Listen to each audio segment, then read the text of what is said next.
what has been happening in the U.S. economy? The Fed prints all this money, yet that money doesn't lose a lot of value. Look at the exchange rate of the dollar versus other currencies. We've had this massive explosion of money printing, big increase in the Fed's balance sheet. But on a relative basis, the dollar hasn't lost a lot of value relative to other currencies, despite the fact that we've dramatically increased the supply.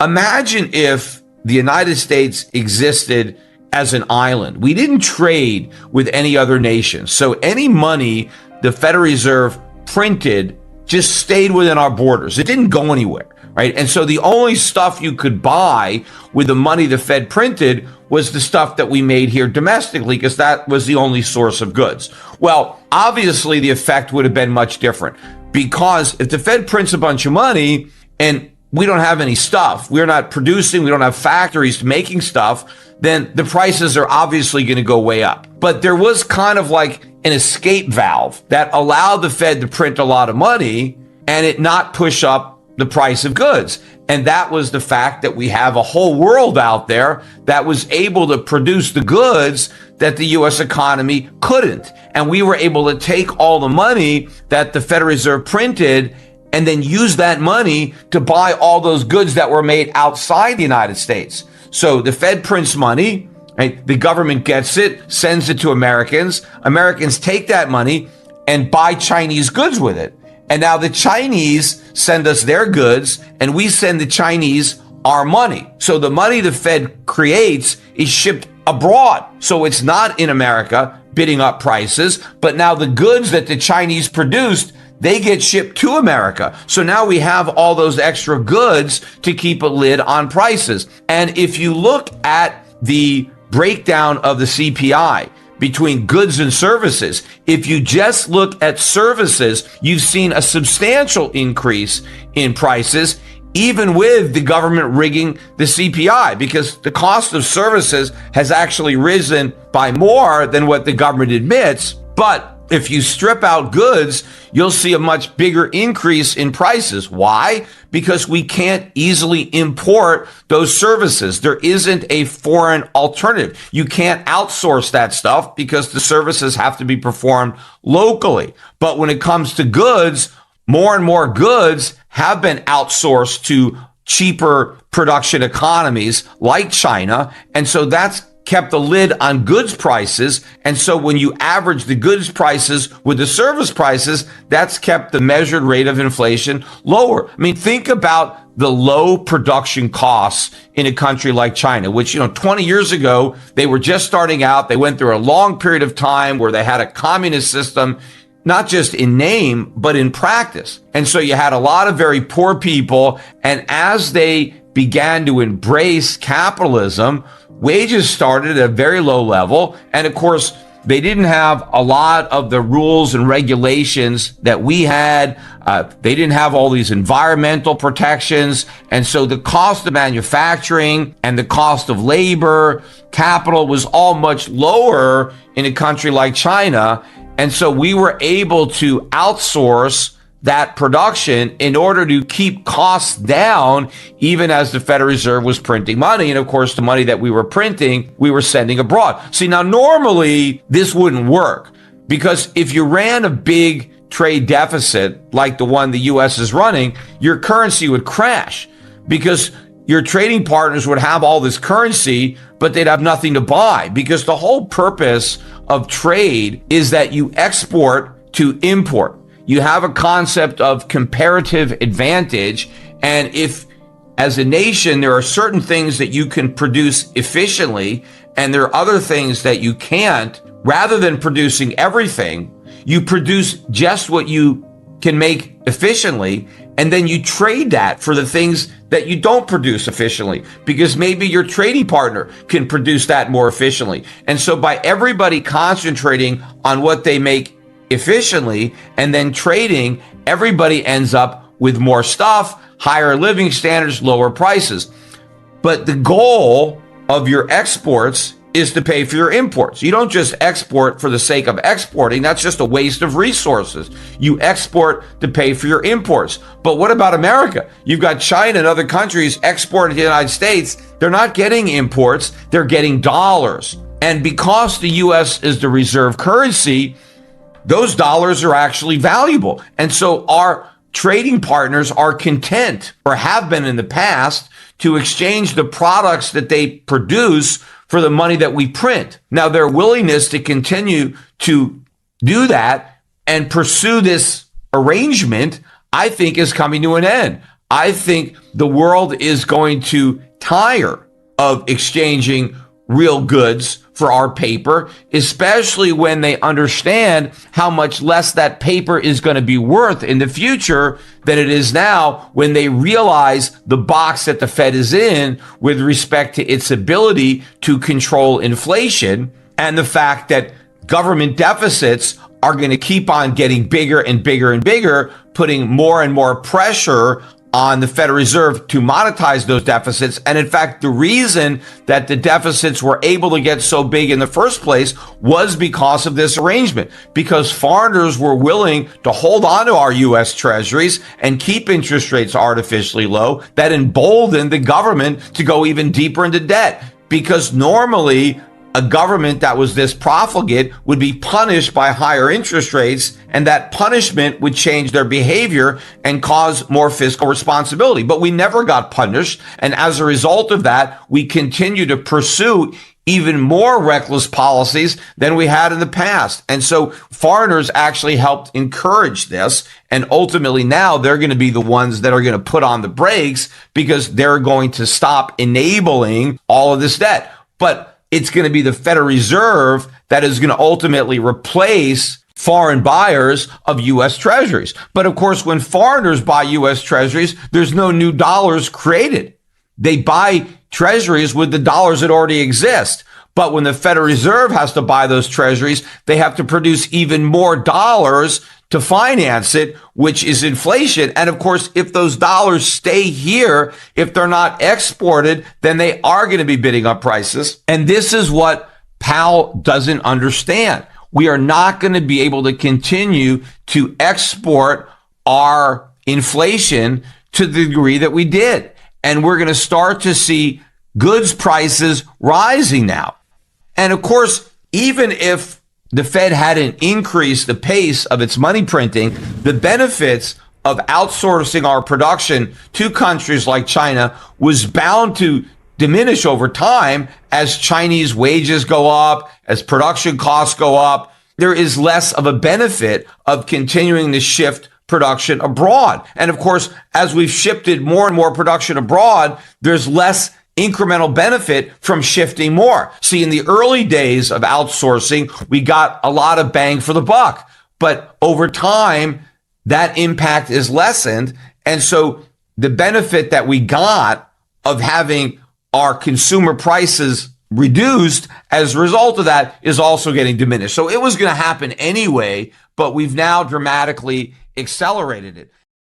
I would say that the Fed's monetary policy will fail, or is failing, and fiscal policy will fail, is in the process of failing, even if gold didn't exist. If you didn't have gold as a, multi-millennial monetary standard, even if gold wasn't there as a reference point, which of course it is, but these policies are failing anyway, and there are a lot of reasons for that.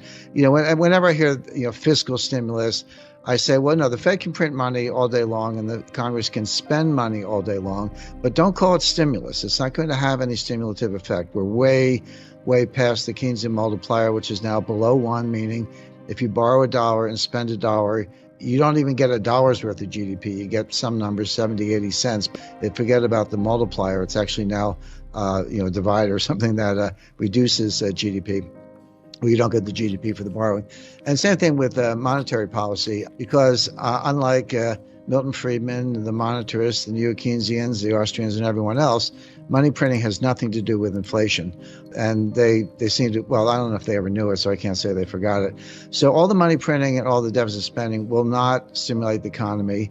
And that's true anyway, but gold is signaling that. Look, all markets are try to be forward leaning. Some do it more successfully than others, more accurately than others, but they try. I would say that, yeah, people say, the stock market is an efficient discounting mechanism for future events, for what they see in the future. And yeah, they look into the future. Here's the forecast. They pick out a discount factor. They present value it and say, here's where stocks should be today, based on where things are going to be, 6 months or a year from now. And that's what they do sort of mathematically and analytically, except they're always wrong about the forecast. You got to get the forecast right if the discounting process is going to mean anything. So markets go through the process, but they always get the future wrong. They're not very good at predictive analytics. So this creates what I call the gap between the perception and the reality. Reality always wins, but not right away. Sometimes it takes a while. Gold, on the other hand, has very high predictive analytic value, number one. Number two, it's more forward-looking. So gold's kind of telling you where things are going to be maybe a year to 18 months from now instead of 6 months from now. And so, so gold is signaling that monetary and fiscal policy will fail and something else will be tried. And that ultimately will result in a much higher price for gold. So gold's just saying, well, let's do it now. Look, I've got gold at $15,000 an ounce by 2025. If I'm wrong about that, it'll be sooner and higher. But that's, I consider that a conservative forecast. And we can maybe take a few minutes to go into the analytics behind that. As I've said before, you've heard me say, I don't just throw numbers out there to get attention. I don't really care. I do care about getting the analysis right. And there's a number of different techniques. And what's interesting is they all point in the same direction. So it's got to go to 3,000 before it gets to 15,000. It's got to go to 5,000 before it gets to 15,000. So that's my kind of long range forecast. But, it could go down tomorrow. And I'm like, I don't get depressed when it goes down. I don't get euphoric when it goes up. I know where it's going in the long run. That's the important thing if you're trying to preserve wealth and make money. Nothing wrong with making money. I'm all for it. But sometimes preserving wealth, and risk aversion is a higher priority than just making a lot of money in the short run. But either way, gold will serve that purpose and preserve wealth over that time period. Could it go down tomorrow? I guess, yeah. But all the vectors are pointing up very strongly. And I'll give you a concrete example. There are three things that drive the price of gold fundamentally. One you've already mentioned, which is real interest rates. The lower the real interest rate, the higher the price of gold. Number two, supply and demand. You learn it in your first 3 days in economics, but it still works. And then number three is geopolitical risk. Call it risk off or fear factor, whatever you want to call it, but I think of it in geopolitical space. Those three vectors don't all have to point in the same direction. You could have a situation where geopolitical risk is high, pointing to a higher gold price, but real interest rates are really high, and that would point to a lower gold price, et cetera. But right now, all three of them are flashing green or maybe flashing gold. The real rates are coming down. They're still high, by the way. When I always have to just roll my eyes when really smart people, Dan Isaacson, Bill Gross, Jeff Gundlach, and I admire them all and I follow them all. But they've all been carried out feet first on this bond bubble thing. The greatest bond bubble in history, and short bonds, and the interest rates have nowhere to go but up. They're just failing to distinguish between nominal rates and real rates. Nominal rates are low. Real rates are not low. When I say low, I mean, show me negative 4%. That's a low real rate. Yeah, you can pick your notes or your bills or whatever, but I usually use the 10-year note rate, 10-year treasury, because it's a good proxy for building, construction, long-term investment. People don't borrow overnight to build a building. They borrow for 7 years if they can, et cetera. So to me, that's my proxy for sort of economic growth and inflation forecasting. It's about 70 basis points today, et cetera. But inflation is, 1.5, take your index. So that puts the real rate, maybe negative 25, negative 50 basis points. Well, thank you very much. But, I remind people in 1980, I borrowed money at 13%, but inflation was 15%. And my borrowings were tax deductible, and the tax rate, I lived in New York City at the time, was 50%. So my real after-tax rate was about negative 7. That's a low real rate. So the point is, we have a long way to go. And it doesn't matter, people are interested whether the Fed's going to pursue a negative interest rate policy, take the target rate on Fed funds below zero. Legally, they could. It's already been done in Europe and Switzerland, Japan, and a few other places. I don't necessarily forecast that. I don't think the Fed necessarily wants to go there. But you can have negative yield to maturity on a 10-year note. Just whenever the premium is greater than the present value of the coupons, That's a negative yield to maturity. So you can get there. You can get deeply negative rates in secondary market trading, regardless of what the Fed does. And that will happen. And so, in the DV01, dollar value of 1 basis point is higher as the absolute level of rates gets lower. That's just, duration, just bond math 101. So we're going to have huge capital gains in 10-year notes as the yield to maturity goes, towards negative 1%. But that's going to be an enormous boost for gold. And we're not even there yet. We're seeing kind of a spike in gold prices when real rates are still, relatively high. They're only mildly negative. I was declarative when I said printing money does not cause inflation, and it doesn't. Again, I'll just use the last 12 years as Exhibit A. We should probably relate to the viewers what does cause inflation. And the answer is velocity, the turnover of money, the lending and the spending. But the problem is velocity is a psychological phenomenon. The Fed can stick the landing on money supply. They can get it down to a couple decimal places if they want. But if you want to control velocity, which is the key, that's psychological. So what you have to do is change the psychology. Well, what is the psychology right now? It's deflationary. The savings rate in May was 33%. It had been going up. It kind of made its way like from 4% to 7%, but then it spikes to 33%. Well, savings is a good thing. You can drive an economy if you can convert savings into investment. And furthermore, if the investment is productive, unlike what China's doing. But we got some infrastructure or some other projects, R&D that would be productive. That can drive an economy. You don't have to drive an economy on consumption. You can drive an economy on productive investment. But the problem is twofold. Number one, it has a much longer time frame. That's a 5-7 year time frame. And it comes, in the short run at least, at the expense of consumption. Our economy is driven 70% by consumption. If you substitute savings for consumption, you're killing velocity. Because if I put my money in the bank and leave it there, the velocity is zero. And I remind people, $5 trillion or $6 trillion times zero is zero. You can print all the money you want, but if you don't have velocity, you don't have an economy. And so the question is, how do you change the psychology? How do you get and by the way, it makes sense to say if you're unemployed, you better be saving because you're maybe lucky if you can pay the rent. But even people who are working or still have their jobs, they're worried, maybe I'm next. Maybe they fired the guy down the hall, but maybe I'm next. And maybe I better save more just in case, and so forth. So, and that's not a bad thing. I'm not saying that doesn't make sense. That makes a lot of sense, but understand what it means. It's deflationary. It reduces velocity. It offsets the increase in the money supply, and it's very hard to get out of. I mean, Keynes called it a liquidity trap, and he was right. That's what it is. So how do you change the psychology? Well, you need something big. You need something dramatic that's going to get people to say, wait a second, what's going on here? Well, one of them would be a $5,000 price for gold. The problem is people don't understand what diversification means. They think if they have 50 stocks in 10 sectors, semiconductors, consumer non-durables, or whatever, they're diversified. And what I say to them is, you may have 50 stocks, but that's one asset class. You're in stocks. And then in stressful situations, they become highly correlated. So you're not getting the benefit of diversification. You think you are, but you're not. So what does a diversified portfolio look like? Well, I have a slice of stocks. I'm not anti-stock market, but you got to pick the sectors and the stocks that will perform well, even in the kind of conditions we're talking about. And I would go back to energy, natural resources, agriculture. So, a Marathon, ExxonMobil, Chevron, ADM, Cargill, mining companies, and not just gold, yeah, but I recently invested in a lithium mine. I think the climate alarmists, I think the Green New Deal, I call it the Green New Scam. This is a scam, but it doesn't mean it doesn't have legs, whether you like it or not. The fact is, it's going to go on. So the lithium's in short supply, graphite, et cetera. So there is a portfolio you can have, which is natural resource oriented, that will do well, even in the kind of tough environment we're talking about. Slug of cash, absolutely, maybe as much as 30%.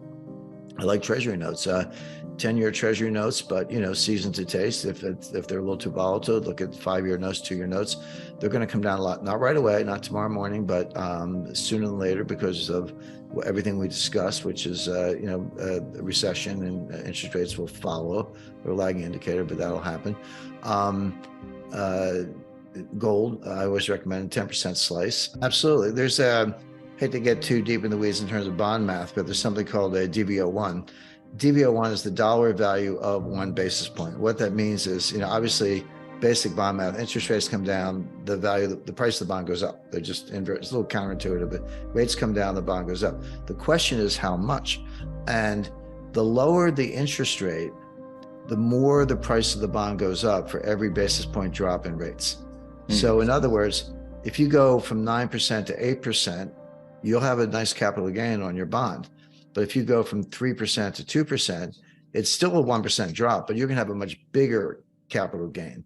In each instance, it's a 1% drop in rates, but the amount of capital gain on the bond is much higher. As the DV01 is higher when the rates are lower. Again, it's all counterintuitive, right. But the lower the rate, the greater the capital gain on each basis point drop. That's the basically. So yeah, when you go from 3% to 2%, that's a home run in terms of capital gains. So you get the yield, you get the safety, you get the liquidity, and if you feel like selling it, you got a nice fat capital gain. Yeah, but based on what we were talking about, I would get silver dollars, American silver eagles. Yeah, a monster box. That's bit of jargon. Monster box comes from the U.S. Mint. It's treasury green, nice shade of green. It comes with a compression strap. I recommend don't open it, unless do not break except in case of fire.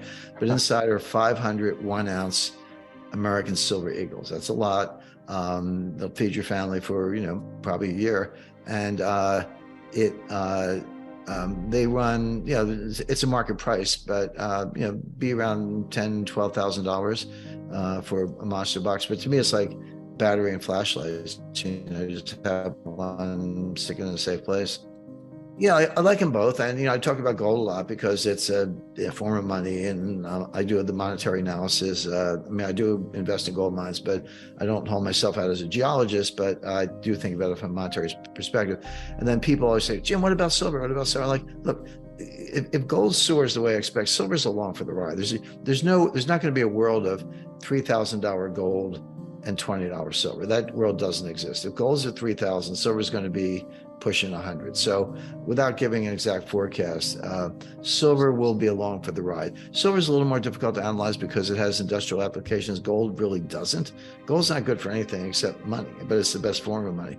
Silver is used in a lot of applications. So if you have a recession, it's perhaps the case that the monetary value is going up, but the industrial input value is going down. So it's a little bit more of a mixed bag, but silver is going to do fine. And I do think it's extremely practical because in a world of CBDCs, silver will be a form of spending money. Gold, even the 8-gram coin I mentioned, the quarter-ounce American gold eagle, still $500. It's like pulling a $500 bill out of your wallet. It's a lot for groceries. Yeah, income producing real estate. I wouldn't get into commercial real estate, residential. The prices are, home prices are coming down a little more in some markets than others. But if it's income producing and it's solid and it's in a place like, someplace people want to be, like Austin or Phoenix or whatever. I mean, I know there's markets down a little bit right now, but it's like buying a 10-year bond. It's got steady monthly income and or certainly farmland, but income producing real estate, not commercial office buildings, should be a part of a diversified portfolio. Yes. I like private equity, and it's, you got accredited investor issues and finding good deals and good promoters and good management. But, there's some, some good deals in the mining sector. I like, seriously, everything we talked about is sort of pales in comparison to what's going on in Ukraine. We're kind of on the march toward nuclear war. If you talk about what they call legacy media, mainstream media, so Washington Post, New York Times, LA Times, NBC, ABC, CBS, MSNBC, right, CNN, that run of characters, the first thing you discover is, I know a lot of these people. I've been on all these programs. I've done this for a long time. I spent a lot of time in Washington. I had dinner with most of or lunch or whatever, dinner actually more often with most of the names you've heard about. Some of them are fine, some of them nice. A lot of them are either not that bright, or, they're good on camera, or whatever. They got a desk at the Washington Post. They're not that bright. Or if they've got some degrees, they've been kind of indoctrinated. We're at the point now. A lot of these people are 28, 33, 34 years old. There's nothing wrong with that. That's, good. You're in the heart of your career. But that means they graduated from school in, 2016, 2017, or whatever. And they're thoroughly indoctrinated. I went to school when we learned it was pretty rigorous. I mean, I had one program where they graded, you needed a C plus average to graduate, but they graded on a C minus curve. So you're like, how do you get it? How do you even get a C plus if they're grading on a C minus curve? The answer is people quit. In other words, you were trying to struggle to be. I did get an A in partnership taxation. I'm proud of that. But the standards are down. The emission standards are down. Affirmative action takes over. When you get into the classroom, I don't care where you're at, Ivy League, whatever. It's just indoctrination. The market has a way of sorting it out. I mean, if revenues are down, advertising's down, viewers are down, subscriptions are down, eventually, as you said, they will go out of business, not overnight, and then new media channels will arise. And there's a lot of garbage on the internet, but there's a lot of good stuff. And if you want to keep tabs on the war in Ukraine, you have to know where to look. It's not easy, but there are a number of channels and I'm talking about military officers, colonels, brigadier generals, people on the ground in Ukraine, not, some studio in New York. You can find out what's going on. But I think my intelligence training is helpful because you have to be very persistent and know how to dig. We may have a very bad recession, possibly worse than 2008. So tell me why it's a buy signal for stocks if the Fed is throwing the economy into such a bad recession that unemployment is going to go up significantly and growth is going to come down, inflation is going to come down. Why is that a buy signal for stocks? Maybe at the bottom, and the bottom might not be till late 2023. Okay, yeah, there are opportunities to buy the bottom, but we'll be nowhere near the bottom. Bear market rallies are really interesting. Some of the biggest rallies in history have been in the middle of bear markets where you ended up losing everything, but for a couple of days or weeks even, it's the bottom's in, and you buy stocks, etc. So you have to watch out for that. So we're flying into a really bad recession. The stock market's starting to get the message, but you've got this pivot narrative. You can't quite get rid of that. Some of the buy the dips people are still around, so count on them to buy into what could be a horrendous bear market. You got your buy and hold crowd. Remember in 2000, 2001, the NASDAQ dropped 80%. And a lot of people got out, but they said, well, just hold on to it. Well, it did come back, but it took until 2015. I mean, that's a long time. A lot of people died in the meantime. You're waiting 14 years to get back to where you were. So those people are still around, but there is what I call the pivot crowd. So the Fed pivot is a narrative, and it kind of goes like this. Yeah, the Fed's tightening. We see that. Inflation is going to come down really fast. The economy is going to slow down really fast. Both of those things are happening. Inflation, a little less so, but the economic slowdown is there. And the Fed's going to get the wake-up call and have to cut rates. And cutting rates, that's the pivot. They're going to pivot from rate hikes to rate cuts.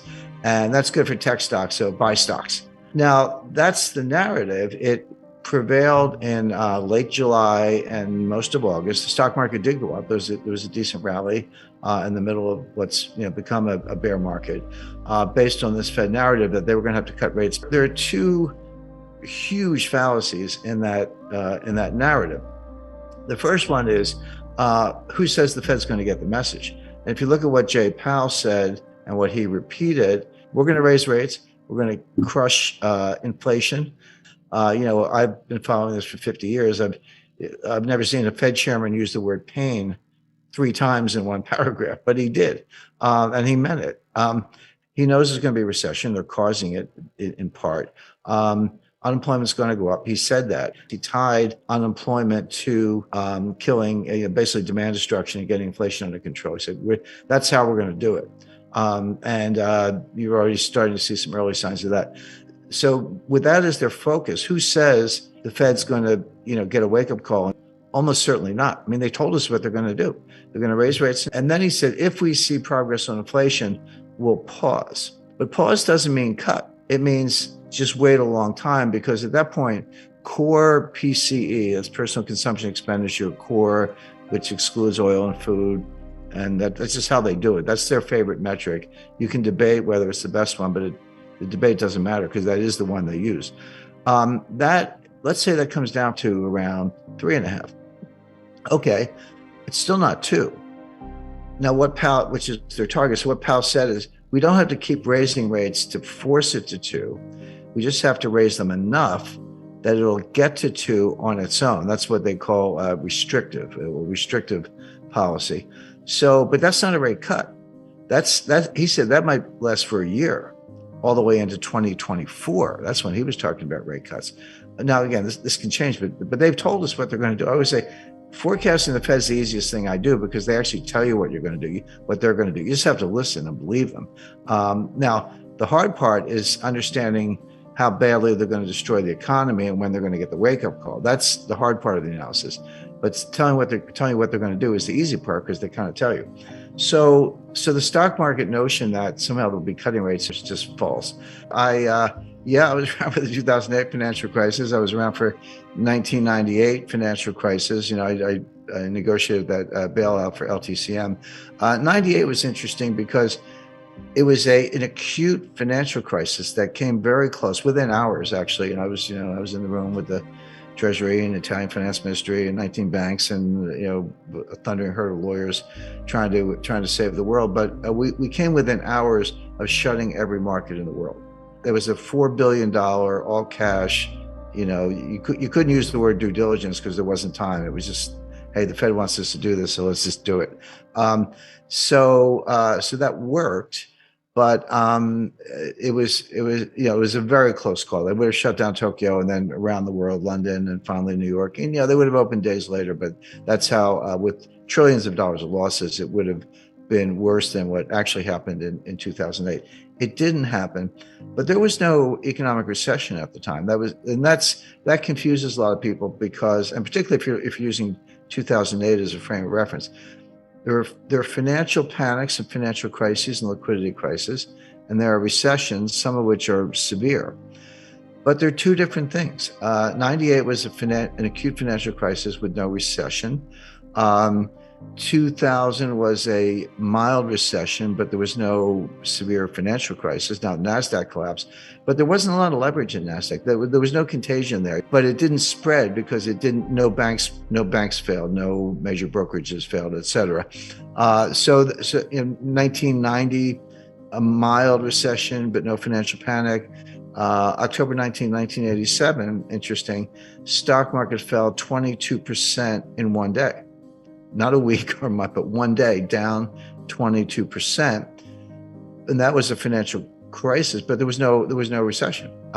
So they're separate things. However, they can happen together. And 2008 was an example. There we had both. But I would encourage analysts to separate those two things. Again, they came together. It was horrific, but they can happen separately. My point is, what's coming is a very severe recession. The monetary tightening on top of a world where growth is deaccelerating, inventories are sky high.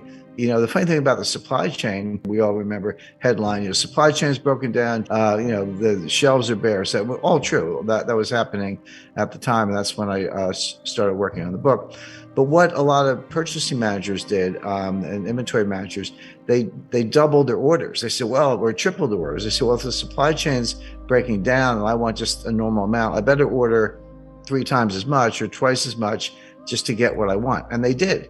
Well, what happened was by the summer, some of that pressure had been alleviated, and here come the shipments into the warehouses that are twice as much or 3 times as much as what you needed at the exact same time that the Fed was destroying demand. And so demand drops off a cliff, retail sales drop off a cliff, the warehouses go from being empty to being full to the rafters, and now all that merchandise is sitting there. So, Nike, just many examples. So what do you do when you're in charge of inventory? You cut prices. You don't want that inventory. It costs a lot of money to keep it in the warehouses, number one. Number two, a lot of it's seasonal. It's like, who wants to buy, a summer dress in December? Not too many people. So they just slash prices, and that reduces margins and reduces profits. So we're just kind of flying into the face of all that. With the Fed tightening rates into weakness. The Fed will be the last to know because they're very model driven and the models are badly flawed, mostly with the Phillips curve and their focus on the unemployment rate, which is not a good measure of what's going on in the labor force. So my expectation is the recession's coming. It's going to be really bad. Inflation is going to come down fast, but not quite fast enough for the Fed. They're going to keep raising rates, destroying demand, raising unemployment. And we're going to wake up with a severe recession, high unemployment, and a much lower stock market. Supply chain is not part of the economy. Supply chain is the economy. In other words, if you want to understand the economy, you're really talking about the supply chain at every aspect. Something as simple as a loaf of bread. You buy a loaf of bread at the grocery store. Like, okay, well, I guess it came from a baker, and I guess they took it from the bakery to the store by truck. So there's a supply chain. Well, that's about as simple a version of the supply chain as you can imagine. You have to just start going from there. It's like, well, did the bread come in a plastic wrapper or a paper wrapper? Well, that wrapper came from somebody. Where'd the truck come from? Well, obviously a truck manufacturer. Where'd the driver come from? Somebody had to make a career choice and be trained. And what about the diesel fuel in the truck? That came from a refinery, and that came from oil exploration. Then you get back to the baker, and it's like, oh, well, I guess he had an oven or she had an oven. Where did that come from? And then you find out that the ovens are, industrial ovens have parts from 25 different countries and so forth. Well, without belaboring that point, you get back to the farmer and the wheat and the fertilizer and everything else, and really what's called the extended supply chain. And you're like, wait a second, that's a huge number of countries, a huge number of imports, and a big part of the economy, which it is. And then every link in that supply chain I described has its own supply chain behind it to get to source materials and intermediate manufacturing and so forth. And then that's for a loaf of bread. Well, what about your car, your furniture, your clothes, and on and on and on. Once you start thinking about what supply chains are, you realize it's just the cardiopulmonary system of the entire global economy. So, the supply chain book shines a light on the entire global economic process. And I have whole chapters on that talk about China, the war in Ukraine, and climate change. And you say, well, the interesting topics, but what do China, Russia, and climate change have to do with the supply chain? Well, the answer is they are, kind of global macro earthquakes.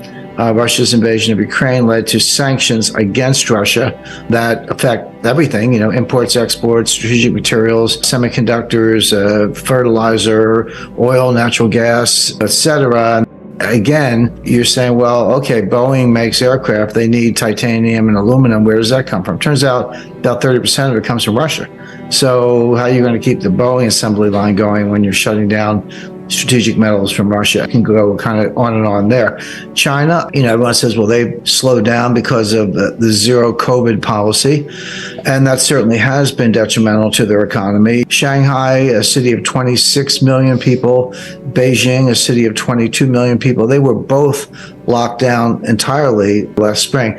When I say entirely, no transportation in or out, nobody on the streets. You had some essential workers, people had to get to work. You had to have a COVID test, a negative result that was not more than 2 days old. So these were extreme lockdowns and obviously very, very detrimental to the economy. Now, those have died down a little bit, and China's saying, now we're going to relax our zero COVID policy a little bit. So what's new? Why are supply chains breaking down? What's new about the supply chain that makes it different than any other period in the history of the world? And what's new were two things, and they arose around 1989. The first was you had a combination of increased computing power, algorithms, artificial intelligence, better data collections, and new models. So you suddenly had the computational telecommunications and data and mathematical tools to be a lot more sophisticated about how you handle the supply chain. But the second thing that happened at the same time was 1989, the fall of the Berlin Wall, 1991, the collapse, demise of the former Soviet Union, which gave rise to new trading partners in both in Eastern Europe, where they were no longer behind the Iron Curtain, Poland and Romania and Hungary and many other countries. And at the same time, you had the rise of China. China did have a fairly high growth period in the 1980s, but nothing like we see today. And it all came crashing down in 1989 with the Tiananmen Square massacre.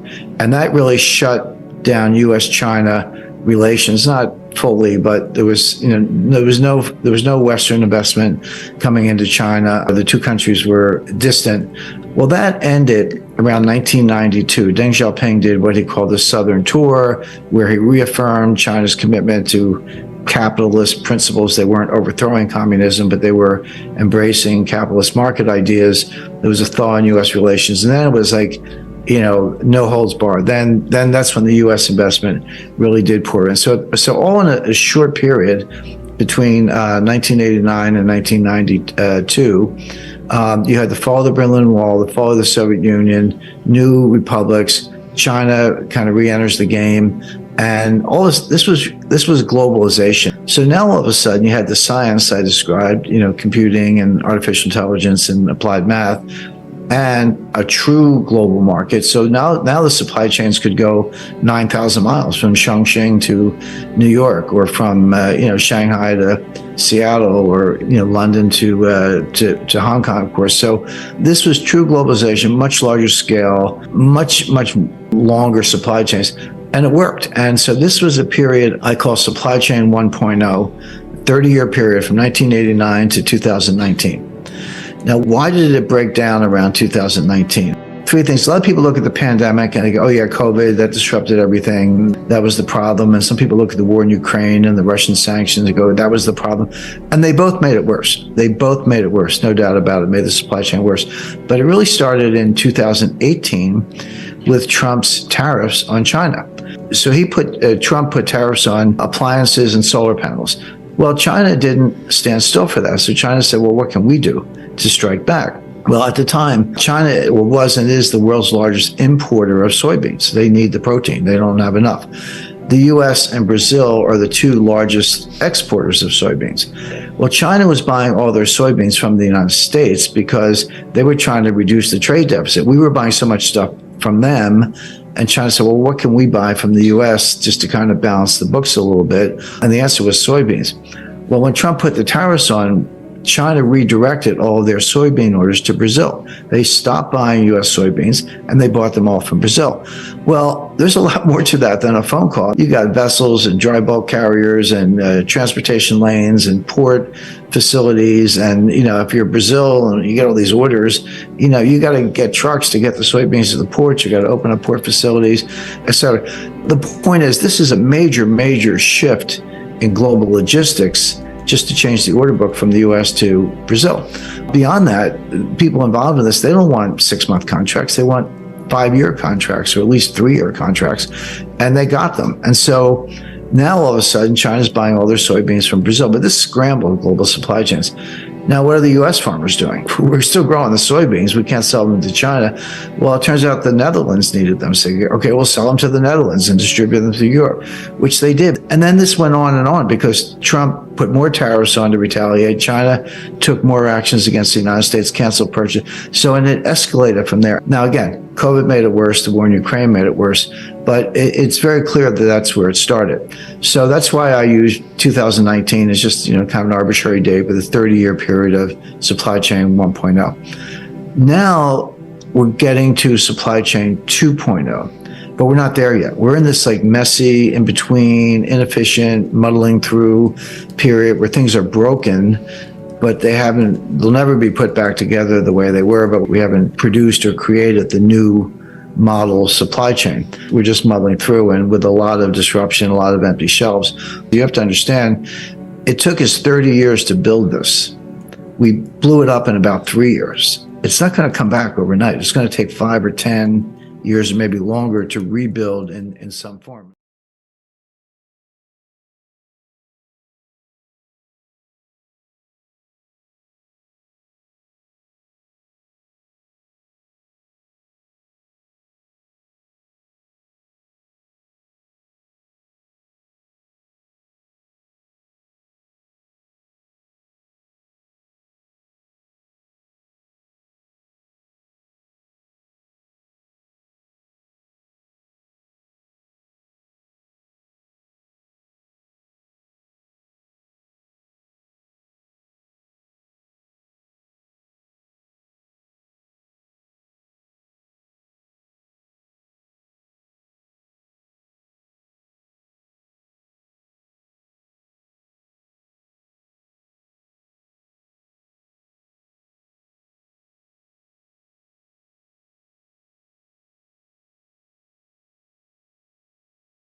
The first point I would make is that global recessions are rare. Recessions in individual countries or economic communities like the EU do happen with some frequency, but a global recession is different. It's usually the case that even when a large group is in recession, somebody else is expanding. China, the 1970s used to call the U.S. the locomotive. If Germany was in recession, somehow the U.S. could kind of power through, although the U.S. itself had 3 recessions between 1974 and 1982. But a world recession is rare.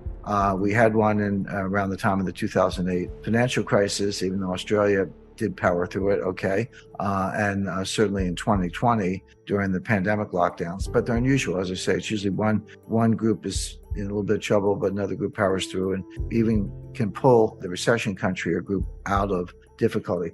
But when global GDP declines, that's rare. We are heading for exactly that. To understand that, let's take a look at some of the largest economic groupings, and I'll start with the United States. Now, the United States had a mild recession in the first half of 2022. If you blinked, you missed it. First quarter GDP was negative, not a lot, about 1.6%. Second quarter GDP was also negative, about 0.9%. So first half as a whole, we had negative GDP. The rule of thumb definition of a recession is 2 consecutive quarters of declining GDP. That's the rule of thumb. We had that. It's in the data. Having said that, it was mild, and third quarter GDP and fourth quarter bounced back. But if there was a recession, it was mild. What I'm talking about is a much more severe recession, much more difficult, much sharper drop in economic output, beginning about now with rising unemployment,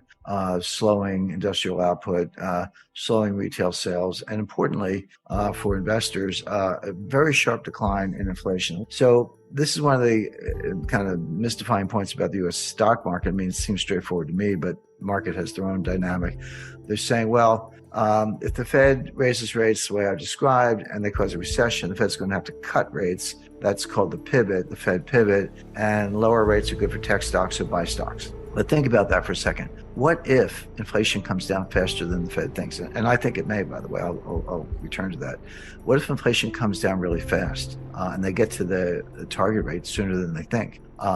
Does that mean they might have to cut? Well, it might. But what's good about that for stocks? I mean, if that happens, no one ever says, why did that happen? They just say, well, inflation may come down, interest rates may come down, so buy stocks. It's like, well, inflation may come down, interest rates may come down, but if it does, it's because we're in a very severe recession, exactly what I'm forecasting. And so if that's the case, stocks are going to plunge, 30, 40, 50%. So don't root for lower rates, or if you're forecasting lower rates, understand what that means. It doesn't mean the Fed chickened out. It doesn't mean life is wonderful and you should buy tech stocks. It means that we're in the very severe recession that I described, and I think we will end up there.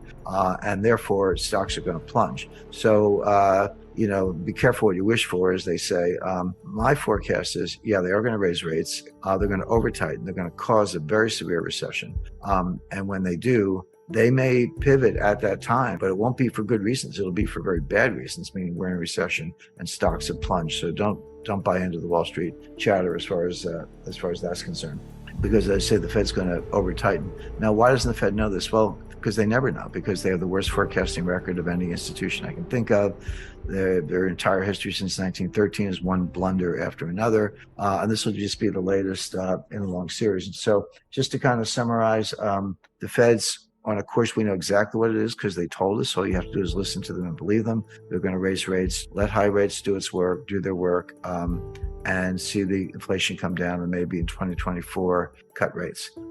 What I expect is they are going to raise rates for the next couple of meetings, exactly as I've described, but they're going to over tighten. The signs of recession are already present. The Fed's not looking at them. I'll come back to what they are, by the way. And we'll be in a very severe recession for a lot of reasons. And that's going to mean a plunge in stock prices. So if the Fed cuts rates, don't cheer too loudly, because it'll be in a world where severe recession, higher unemployment, and crashing stock prices are the norm. I'd like to finish on can't call it a happy note, but global liquidity crisis.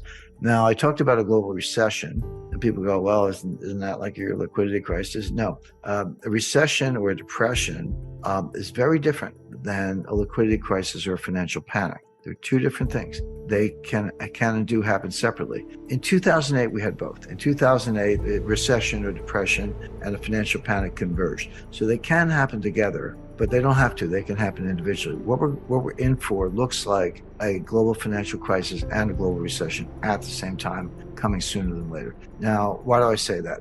There's a global dollar shortage. People go, wait a second. The Fed printed $9 trillion, which they did in 2020. It's come down since then, but they did print that much money. How could there be a global dollar shortage? Well, what people don't understand is that behind the curtain, off balance sheet, this is off balance sheet. You got to go read the footnotes and understand what you're reading. There are $1 quadrillion of derivatives. And for those not familiar with the Q word, 1 quadrillion is 1,000 trillion. So I just said the Fed printed $9 trillion. Maybe it's down to $7 trillion. Yeah, but you have 1,000 trillion dollars of derivatives, and they have to be supported with collateral. Not 100%, not even 10%. I mean, kind of 1% or 2% is enough. But when you're in a liquidity crisis, banks are extremely choosy about which collateral they'll accept to support this quadrillion dollar inverted pyramid of derivatives. And right now, what they're saying, because this evolves, it gets worse. It doesn't happen overnight. It can become acute overnight, but it happens over the course of a year or longer. What we see, the banks are saying, I don't want corporate bonds as collateral. I don't want your mortgages as collateral. I don't even want 10-year Treasury notes as collateral. The only collateral I want are short-term U.S. Treasury bills. Treasury bills have a maximum maturity of 1 year, 360 days, but there can be 4-week bills, 8-week bills, 6-month bills, etc. That's the best form of collateral. It's the most liquid, easily traded, low volatility, easy to repledge. It's by far the best form of collateral. That's all the banks want right now. But if you're a foreign bank, you need dollars to buy the dollar-based collateral. If you want treasury bills that are denominated in dollars, you need dollars to buy the bills. That's why the U.S. dollar is so strong. People go, wait a second. The U.S. has a multi-trillion-dollar annual budget deficit, a massive trade deficit, 132% debt to GDP ratio, $31 trillion in debt. You're going into recession. How can the dollar be so strong? The answer is everything I just said has nothing to do with the demand for dollars in international foreign exchange markets. What's driving the demand for dollars is the need to get dollars to buy dollar-denominated collateral, specifically treasury bills, to post as collateral to support the $1 quadrillion of derivatives. And that's going to persist until the system crashes, which it's in the process of doing.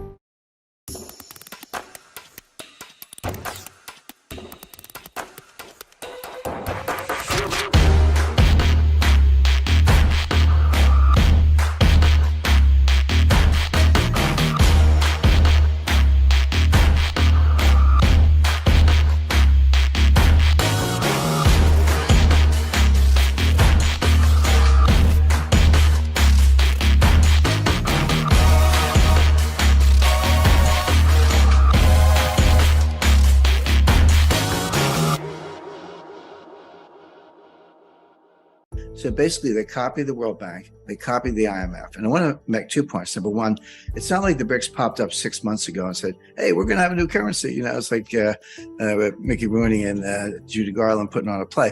This has been in the works for 17 years. And it's typical Russian, Chinese. They kind of run a show, very methodical. So they duplicated the World Bank. They duplicated the IMF. Now they have applicants for membership, and there are, I think, 21 or more countries who have applied. Well, 7 have formally applied for membership. They filled out their college essay and they want to be members. And then another 13 or 14 on the waiting list, so to speak, and will perhaps eventually become members. But when you add those in, some of these will be admitted in August 22nd. That's the next big meeting, starting with Saudi Arabia. So what happens when you let Saudi Arabia into the BRICS, given the other members? You have 2 of the 3 largest oil producers in the world, Russia and Saudi Arabia. You have 2 of the 3 largest nuclear arsenals in the world, Russia and China. You have, throwing India in, and some others, you have about 50% of global population, 54% of global GDP using purchasing power parity. You can debate the method, but just if you do purchasing power parity, you get over half of GDP, 30% of the global land mass. I could go on and on. My point is that I I learned development economics in the 1970s. We had something called the third world. It was Russia or, Soviet Union, the US, and then there was the third world. And all you knew about them was they were poor and, you had to get them off the runway. We actually had the runway theory of how you grow. Turned out to be wrong, but that's what we learned. Well, this is not the old third world. These are not basket cases. These are many of the biggest economies in the world that collectively have enormous power, natural resources, gold reserves, landmass, population, military. And again, I could go down the list, but this is a bloc that is as powerful in its own way by a lot of these metrics as the collective West, which I would call, US, Canada, Western Europe, Japan, Australia, New Zealand, and a few others. So that's who this group is. Now, there are a couple other groups that may join forces with the BRICS. There's something called the Eurasian Economic Union. Everyone's like, what the heck is that? Well, that's the EEU was Putin's answer. And this has been around for a long time. This goes back to the early 2000s. This was Putin's answer to the EU. He said, well, you got the EU, we got the EEU. Now it's Russia and some Central Asian republics. I'm not, Belarus and Tajikistan. I'm not saying this is France, Germany, and Italy, but it is a group that have reduced tariffs and improved trade between themselves. And there's another powerful group called the Shanghai Cooperation Organization, or the SCO, led by China. And these are mostly Central Asian republics, including Kyrgyzstan and Kazakhstan and some others. But they're all talking to each other. Now, what's the common denominator? Well, it's basically Russia and China. China's a member of two. Russia's the only country in the world that's a member of all three. So through pretty simple inference, you could say, hey, Russia and China are running the show. And it's very likely that when this new currency plays out, that those other countries will join in. When you do that, and I found a really cool widget. It's a map of the world that's blank, and you can go country by country and fill in by color. Just click on it and give it a color. And I did that. And I was like, oh, okay, here's the BRICS, it's 5 countries or whatever. Well, here are the applicants, it has another 20. Here's the SCO, a few more. Some of them are members of both.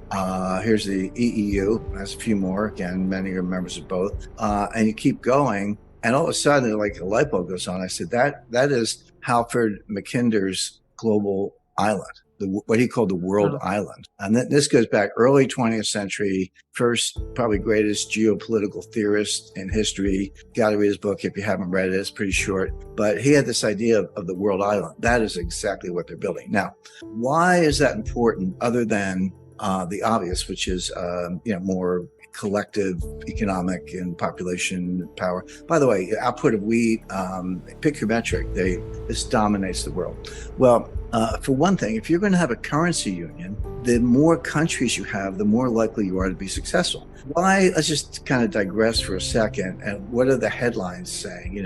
Again, you correctly said, haven't we been talking about this for 10 years? Well, yeah, actually we have. But in the past year, what are the headlines? China and Saudi Arabia are talking about selling oil for yuan. Brazil and China do large multi-product currency deal where they accept each other's currency. UAE, China, same thing, selling oil for yuan. Russia, China, using yuan and rubles as payment methods for whatever they sell to each other. Russia sells natural resources, China sells semiconductors, manufactured goods, and so forth. And there are a number of those. I don't have to list them all, but there are 10 or 15 of these. The reason they've all fallen short, and very few of them have actually come to fruition despite the headlines, is when you have two countries and they're going to trade with each other and accept each other's currency, and you can do that, you're limited to what you can do with that currency. This is why the Russia-India thing is starting to break down. Russia's been pumping oil to India. India's been paying in rupees, but how much curry do you need? I mean, and Russia's starting to balk. They're like, hey, we're up to our eyeballs in rupees. We need a better system. Well, when you have a multilateral, multi-country currency union, that problem goes away. Russia sells oil to China. China pays in BRICS, the BRIC currency, pays you in BRIC. But Russia can take the BRIC and turn around to Argentina and say, we'd like to buy, or Brazil maybe, and we'd like to buy some Embraer aircraft. And Brazil gets the BRIC currency, and they can turn around to China and say, we'd like to buy some rice. And then China takes, et cetera. And so you've solved the quasi-barter problem. Mm-hmm. You've solved the problem of what to do with a pile of currency that you really can't use other than certain goods and services, but not everything you want. And there's an analyst who's brilliant. I read his stuff all the time. I'm like, man, you're so smart. And I just really follow him very, very closely and give him a lot of credit. But he came out a few days ago, maybe a week, and said he'd heard about this and he was kind of dismissing. He said, you can't have a currency union without a common fiscal policy. And I said, I don't want to mention his name, but I said, have you not heard of the euro?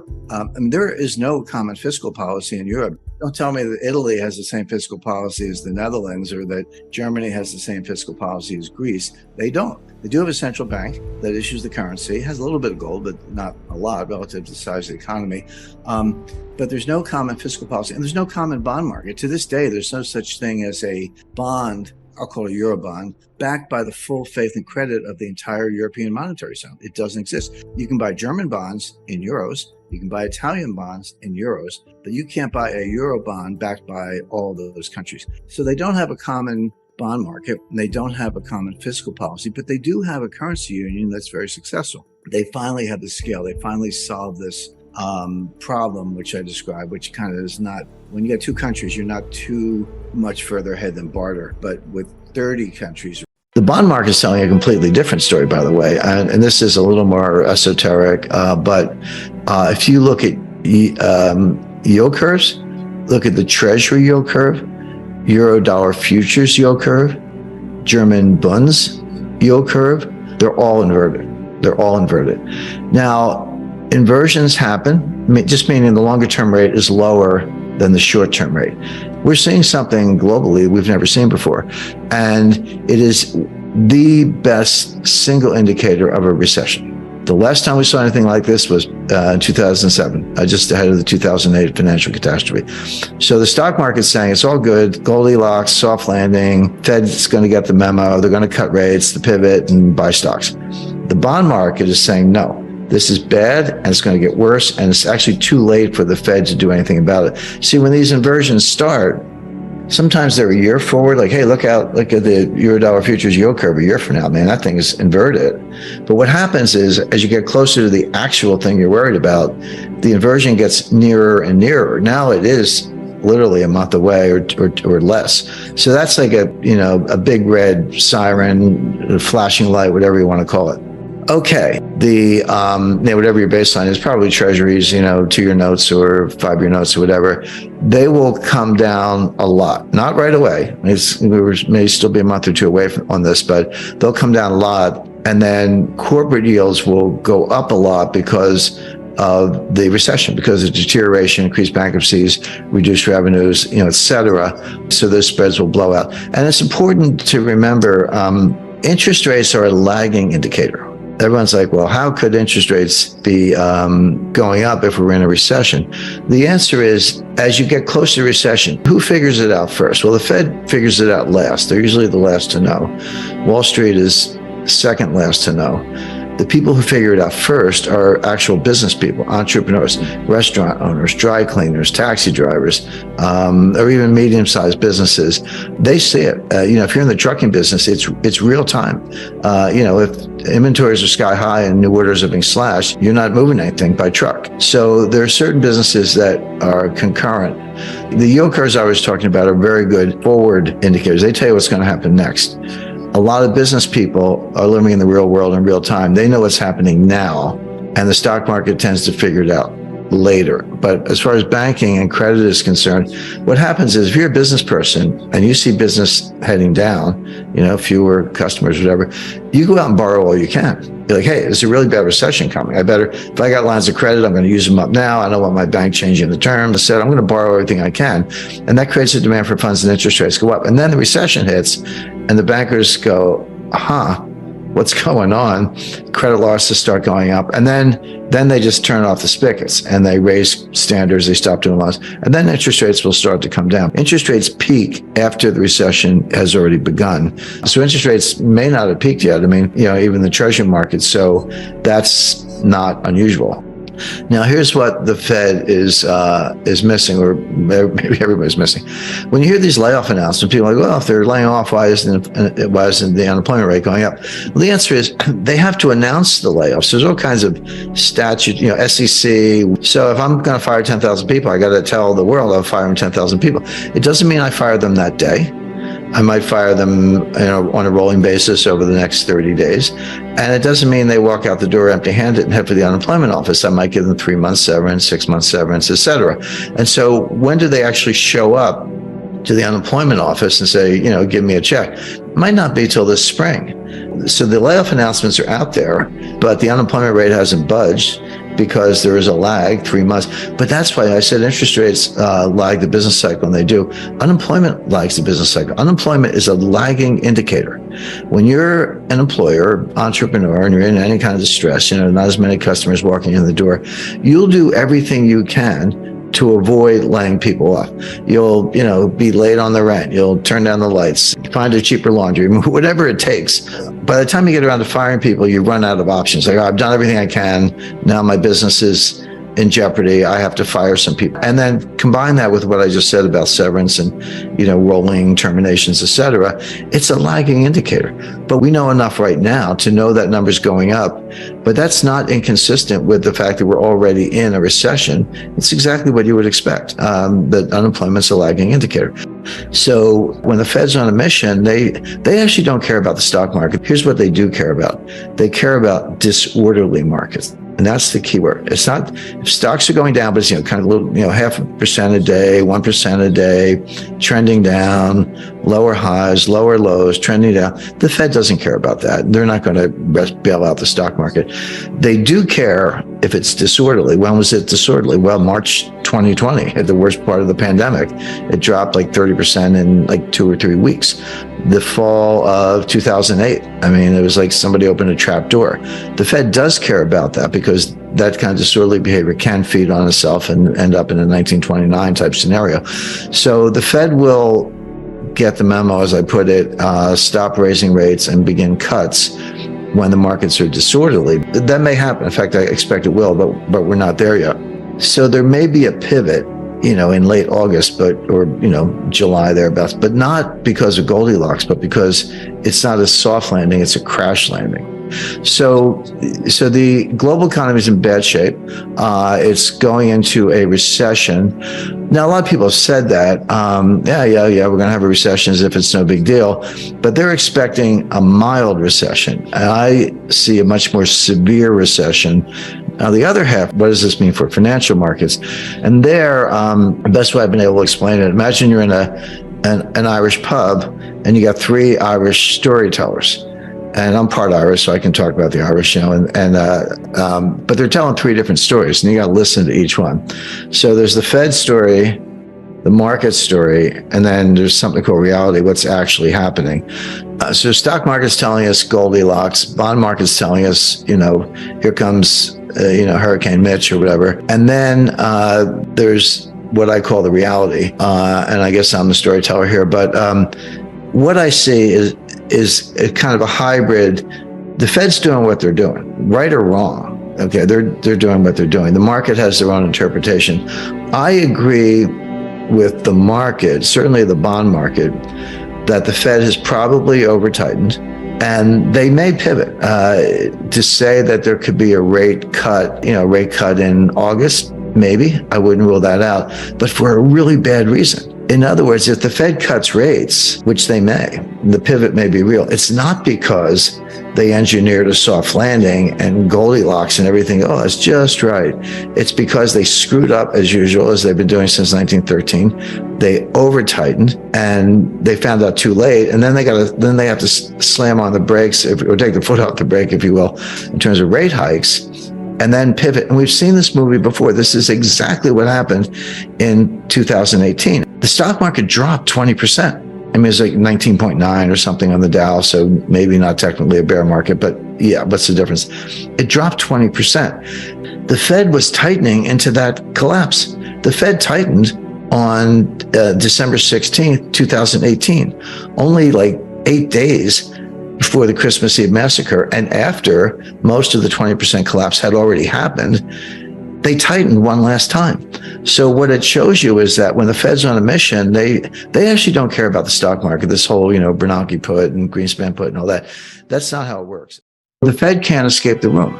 So if inflation stays where it is, the Fed can't get interest rates to a real level without causing a recession, which will sink the stock market. But even if inflation comes down a little bit, that'll be a sign of recession. So you're raising rates into a recession, which will cause a recession. You end up in a recession either way. It's just a question of whether the Fed persists or throws in the towel. Now, we've seen this movie before. What's going on is an exact replay of what happened between 2013 and 2019. May 2013, Bernanke announces the taper. Expectation is they're going to start the taper in September. He chickens out. They start the taper in November 2013. They finish the taper in November 2014. Then here comes Yellen. She's going to raise rates. Take out the word patient from the statement.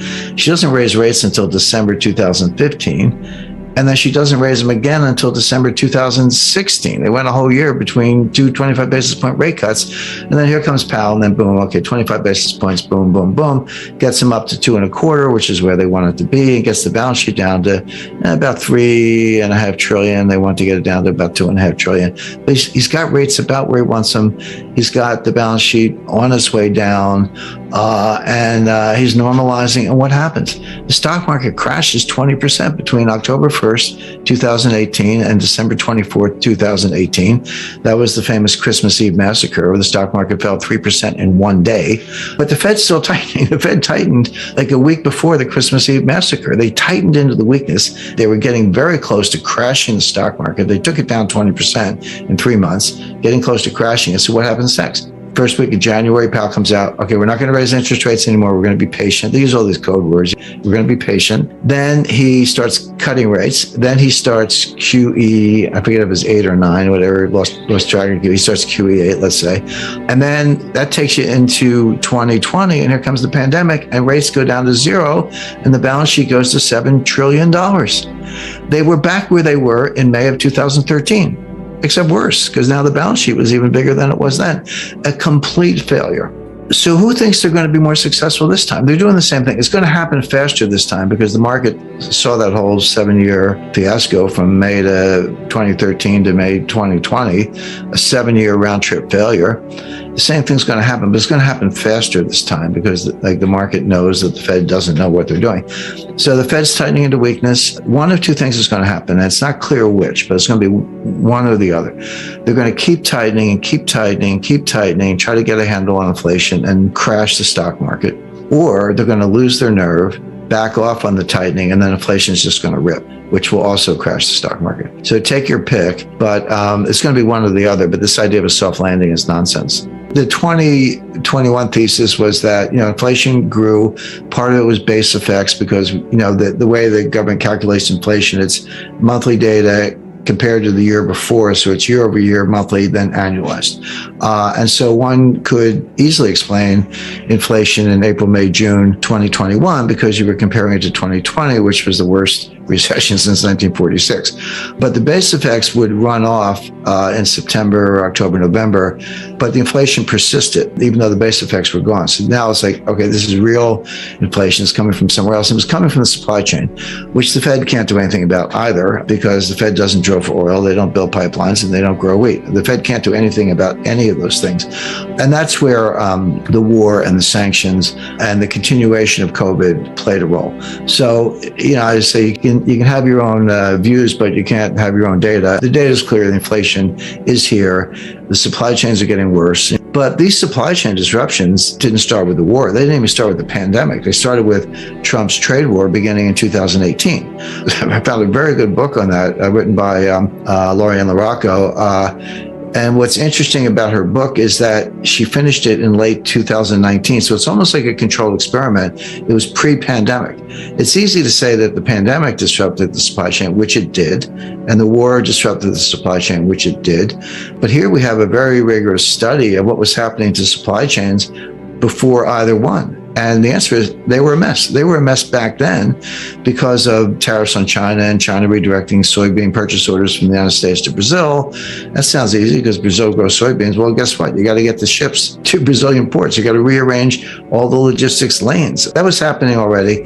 Pandemic made it worse, and now the war makes it even worse than that. Yeah, the world is breaking up. We're decoupling. Globalization is over. There'll be a new form of it. It's not the end of world trade, but you're going to see, maybe the Five Eyes, UK, US, Canada, Australia, New Zealand, and friends in Western Europe form a new trading bloc, but exclude China and Russia. It'll be a little bit more like the Cold War. I talked to Paul Volcker about this, but here's what happened in the 70s. Now, it started as cost push inflation. It was the Arab oil embargo in 1973, after the 1973 war, the Israel-Arab war. Then the Arabs threw the embargo on us. The price of oil quadrupled. It went from $3 a barrel to $12 a barrel. It sounds cheap, but that's a 300% increase. And then we had a severe stock market crash and recession in 1974, which at the time was the worst since the Great Depression. We've had worse ones since, but at the time, that was the worst recession since the Great Depression. Then we come out of that, and along comes the Fed, and we went off the gold standard. Nixon had an easy monetary policy in 72. It was a little earlier for his reelection effort, et cetera. So here comes the inflation. But what happened along the way, and then you had another Arab oil, actually an Iranian oil embargo in 1979 after the Ayatollah took over. So there were double oil shocks. That was supply-driven cost push inflation. But along the way, it morphed into demand pull. It morphed into a demand-driven inflation. Now, I lived through it. I mean, I was a young, up-and-coming lawyer at Citibank and a senior officer living in New York City, and that was the world where if you wanted anything, new furniture, TV set, vacation, whatever, you dropped everything, ran out and did it because the price was going up so fast. So that's instructive in two ways. Number one, it shows that the Fed's always behind the curve. It shows that these things can persist a lot longer than people expect. But in my view, most importantly, because I think things are going to happen more quickly now, it shows inflation morphing from cost push to demand pull, morphing from something on the supply side to a psychological shift on the consumer side. And Volcker crushed it, but at a huge cost. Unemployment was about 11%. He took interest rates to 20%. How does that feel?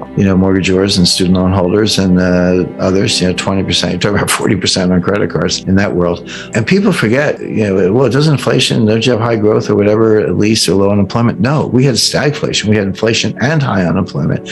There were 3 recessions between 1974 and 1982. We had 3, 1974, 1980, and 1981, which lasted until 1982. And by the way, people lost confidence in the dollar. In the late 70s, Jimmy Carter's Treasury issued what they call Carter bonds. The U.S. Treasury issued debt in Swiss francs. Now, it was Treasury debt. You had the Treasury credit, but it was denominated in Swiss francs because nobody wanted dollars. That's how bad things were.